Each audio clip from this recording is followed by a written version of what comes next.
Hello children, how are you? Hope good. I'm back with my next video on Scene 1 Act 5 of Julius Caesar. And I was going through your comments on my videos. I was amused at the kind of, first of all, let me thank you for the response, for the comment that you put on my videos. Most of them were very good. Thanks a lot. Thanks, Satan, means a lot. Thanks from the core of my heart. And coming back to the point I was making, see, the kind of ideas from which I was receiving the comments, I'm not a social media buff or a social media enthusiast, so I started wondering at the kind of the ideas that I was receiving the comments from. This social media provides you with a lot of anonymity, facelessness, which gives you an opportunity to be very creative. And you, class 10 ICSE guys, you really are at it. You really nail it. The kind of idea that I received the comments were so creative, so innovative. See, double cheese pan pizza, butter chicken masala. Oh, sorry, paneer butter masala was it? So foodie. Bombay, yeah, Pington. I was wondering if it was from Thailand, it was from Scotland, Indonesia, Rhodesia. Where was this ID from? Scables. Was it something straight out from a Hollywood sci-fi movie? Jumanji kind of a movie, Disney Jungle Cruise of a kind of a movie. Some character standing beside Dwayne Johnson, The Rock, and this was ultimate. Antonius Banerjee. This was ultimate. Antonius Banerjee. Banerjee, you Indianize Antonius, when you think of Antonius, you won't think of anything like Banerjee. This Indianization, that's great, man. You all rock it. Class 10th ICSE guys, you all rock it. Keep rocking. Keep rocking. That helps me a lot. Okay. I'll take one more video to complete scene 1 of Act 5. I may be accused of over explanation at times, but I'll take that in my stride. When I'm at it, when I'm teaching, I can't explain. I really can't. So you have to bear it with me. You are free to do it. I'm free to do it. So, let's start the topic now. Let's start from where we had left last time. Okay. What we had done last time, we had seen the dialogue rounds were the dialogues were over. The dialects were over. Okay,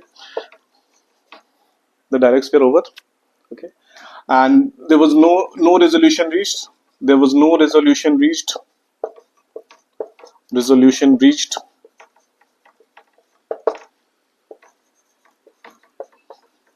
There was no resolution reached. Okay, there was no real effort made towards. There was no real effort made toward any resolution. There was no real effort made towards any resolution. Real effort that we had discussed in detail in the last video only. No real effort made towards any resolution. Towards any real resolution. Any resolution. Okay.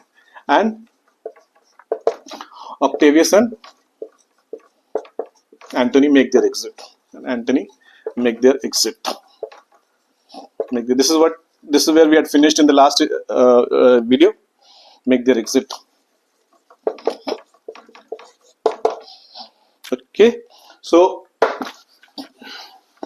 we'll start from line 67, I suppose. Cassius, why now blow wind, swell blow, and swim bark? The storm is up, and all is on hazard. Cassius says that their lives at this juncture were as if it were a ship riding the crest of a wave in a storm. See, this is not a physics class, but I'm drawing this, this figure so that you can understand. Okay, this is the ship. This is a metaphor for. This is a metaphor for the lives of Cassius and Brutus. Also, Cassius and Brutus. This is a metaphor for life of Cassius and Brutus. And this is the storm. There may be many waves around. This is the storm. This is the storm, and this is the metaphor for what? This is the metaphor for the death of. It is the death of Caesar which has created this storm. So this is the metaphor for death of Caesar. Beautiful use of metaphor by Shakespeare in this part. Okay. This is if there's a storm and a ship is caught in a storm, what is likely going to happen? What are the most likely outcomes? The most probable outcome would be that it would get destroyed, and then there are chances that it may survive. And if it does happen to survive, what will happen? The people on board will be very thankful that they have managed to survive this storm. So the life of Cassius and Brutus were at this time was as if it were a ship riding the crest of a storm in the crest of a wave in a storm, and it could go down, get destroyed, which we know will happen, or it could somehow or other manage to survive, which doesn't happen in the case of Cassius and Brutus. Okay, so beautiful use of a metaphor by Shakespeare here to explain the situation in which their life had come after the death of Caesar. Again, I would refer to when great trees fall. These are the repercussions that happened after the death of Cassius. They had not expected, which had happened after the death of Caesar. They had not expected this to happen. Okay. Brutus, who Lucilius, hag a word with you. Lucilius and Brutus converse apart. Cassius, Masala. What says Masala? What says my general? Cassius, Masala. What says my general? Cassius, Masala. This is my birthday, as this very day was Cassius born. Give me thy hand, Masala. Be thou my witness that against my will, as Pompey was, I am compelled to set upon one battle all our liberties. Okay. Now see what has happened. That there, this is the internal. What is going inside the heart of mind and Cassius? What is going inside the heart of Cassius and Brutus? Heart of Cassius and Brutus. Cassius has been explained in this part. Has been explained in this part. Has been explained in this part. In this part.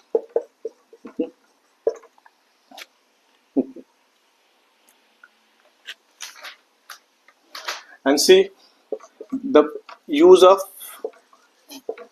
figure of a speech. Which figure of a speech? Irony. Figure of a speech, irony. Irony. This is Cassius's birthday. And what does birthday mean? Cause for celebrations. It has to be celebrated. But what is happening actually? There is gloom all around. No signs of any celebration, no signs of joy, no signs of any merrymaking that could possibly happen. There's all gloominess and sadness all around, and we know at the end, the birthday becomes the death day. The birthday becomes the death day. Okay, so this is the irony. The birthday becomes death day. Birthday becomes the death day for Cassius. Death day for Cassius. Beautiful use of irony again here.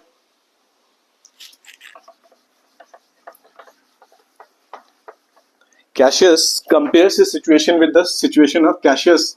Compares the situation with his situation rather compares his situation with that of Pompey. With that of Pompey. I'm sure you must be knowing a little bit about Pompey. When we read something like Julius Caesar, we do need to do a bit of research. Everyone does a little bit of research, and even the teachers tell a little bit of history to make things understand so that things are understood in a proper way. Pompey, was the son-in-law. Pompey was son-in-law of Julius Caesar. Son-in-law of Julius Caesar. Son-in-law of Julius Caesar. He had married his daughter Julia. Okay, and formed the first triumvirate. In this play, we see the triumvirate being formed by Octavius, Antony, and Lepidus. But before that, a triumvirate had also been formed, and that triumvirate had been formed to fight Cato, or some people pronounce it Sato also, to fight Cato. Cato has been referred to in this act many a times. So they had formed this triumvirate to fight Cato, who was the main enemy of Caesar at when he was trying to become the dictator, when he was trying to control the rest the power of Senate in his hands. So they had formed this triumvirate, and who were part of this triumvirate? It was Julius Caesar, Pompey, and Marcus Licinius Crassus. The third name is Marcus Licinius Crassus. Okay, so these three had formed the first triumvirate, and we know about the second triumvirate, which is mentioned in this Julius Caesar. But after a few years of the death of after the few years of marriage, Julia died, and things had fallen apart. The two fell apart. Julius Caesar and Pompey fell apart, and then there was a battle fought, which is referred to in the very beginning of this play. Julius Caesar had come after defeating Pompey, and why this battle was fought? This was a civil war. This was a civil war fought between Pompey and Caesar, in which Caesar was victorious, and he was able to take over the control of and become the dictator. Okay, so Cassius refers his situation to that situation in which Pompey had found himself. Pompey had found himself in a similar situation, and he had fought for the liberties of Rome, to free Rome from the tyranny of Caesar. And again, the history was repeating itself, and Cassius was fighting against the tyranny of Caesar. And if this was the battle that was going to decide the outcome of what the order would be, and this battle was going to decide what the order in Rome would be, who would prevail in taking control of Rome, and depending on who took the control of Rome, what the general situation in Rome would it be tyrannical, would it be democratic, would it be Senate run kind of a thing. The establishment of the order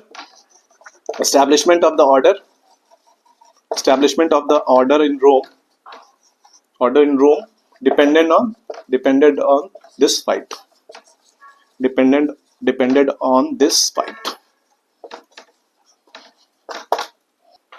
So the situation of Cassius was similar to that of Pompey, and we know Cassius himself was not fighting Caesar as such, but he was fighting those who represented the views. In his own view, Cassius was fighting those who represented the views of Caesar himself. Okay, but of late things had not gone the way Cassius would have wanted. Of late things had not gone the way.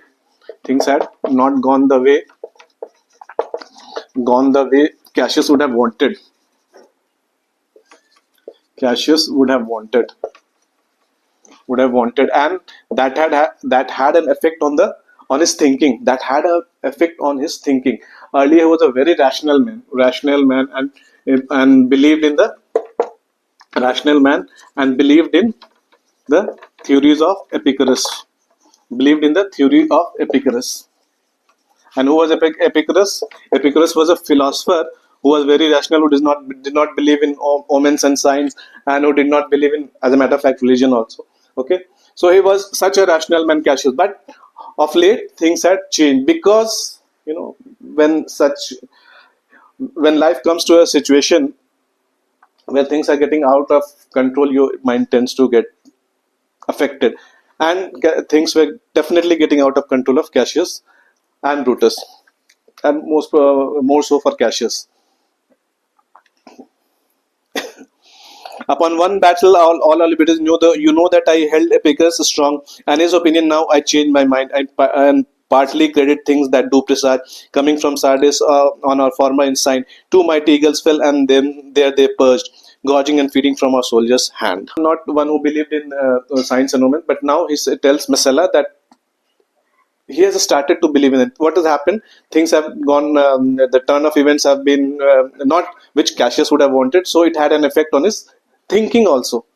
And he says that when he was coming from, when the soldiers were coming from Sardis to Philippi, two mighty big eagles had landed on the front flag, the first flag, the flag that was there at the beginning of the line of the army. At that flag, two big eagles had perched, and they had even eaten from the hands of the marching soldiers. But that was yesterday, and today what had happened? The eagles had gone away, and in their place it was crows and kites and ravens. Okay, now eagles Symbol of strength, symbol of victory, symbol of power. Eagles, symbol of strength, symbol of strength, power, victory, power, victory. Crows and ravens, crows and ravens, symbol of defeat, hunger, death. Symbol of defeat, hunger, death. Defeat, hunger, death.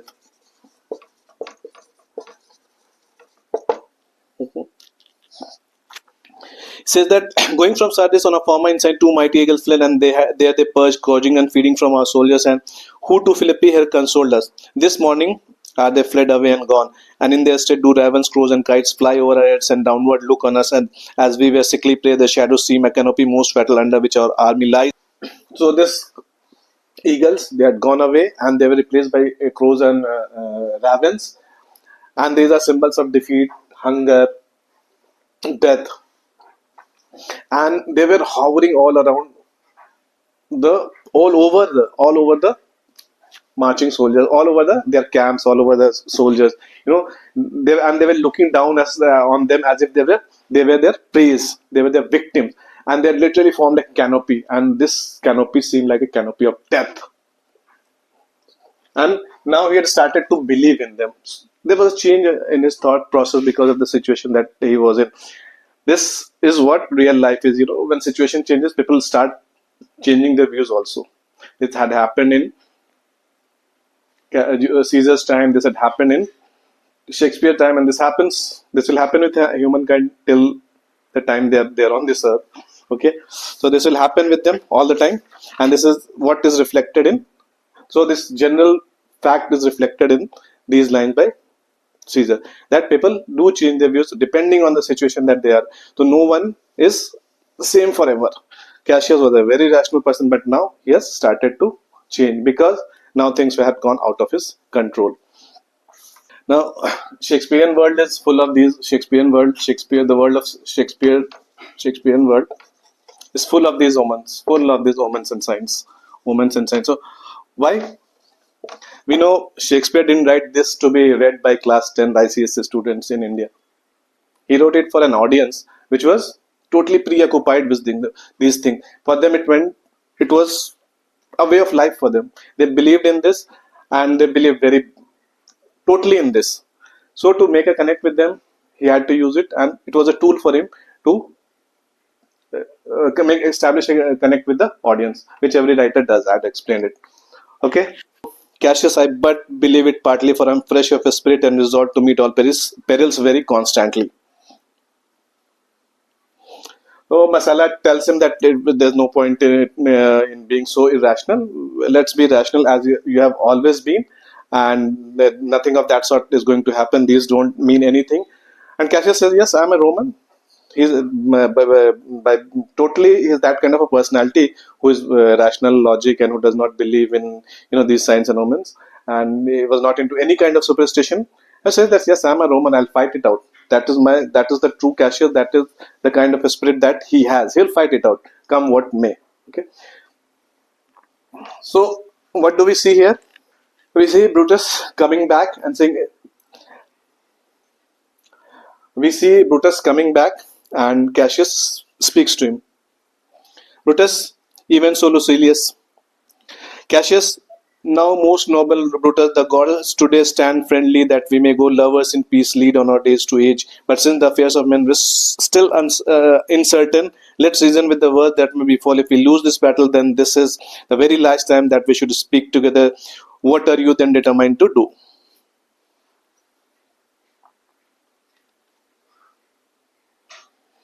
So when Brutus returns, Cassius tells that he hopes that fortune, luck smiles on them. They have fortune on their side, so that they are able to win this battle. But they don't know. Actually, no one can know. No one can predict what's going to happen in the future. No one knows what the future has in store for them.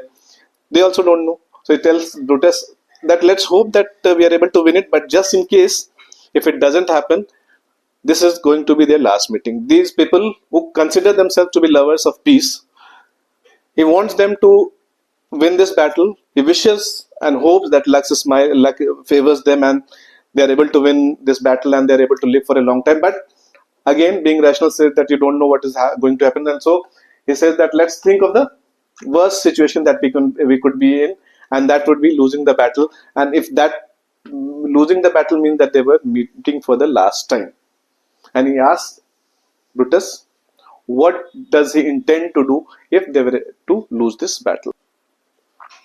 He says that now he has started to believe in these omens and signs, which he earlier did not believe, as he was some sort of disciple of Epicurus. Cassius, who was a man who believed in rational, has turned national, and he was very logical, had started to believe in science, and his whole viewpoint about life has changed. Why? Because it was such a situation, and obviously the external conflict we know all around going on. When there's a war going on, you can't expect things to be normal, and the whole atmosphere is very gloomy, very sad. And this is one of the reasons why many people think that Brutus is the hero. We know what's going to happen. We have seen many movies, or we have read stories where when the hero wins, he's able he kills the villain. He overcomes the villain, he overpowers the villain, he kills the villain. What happens? People are very happy, people are clap, and the atmosphere in the story becomes very, very happy, very, very gay. But what do we see here? We see Antony winning the battle, winning the war, but the atmosphere is not gloomy. He himself is not happy at having killed Brutus. Okay, that again is a pointer to the fact that Brutus was the main hero, the main character of this play, the hero of this play. So I'll leave it to that in this part. Okay, if you have any doubts, any thing regarding this part, which if you want to ask, you can ask me in the comment section. Keep liking it, subscribing to it, and goodbye for now.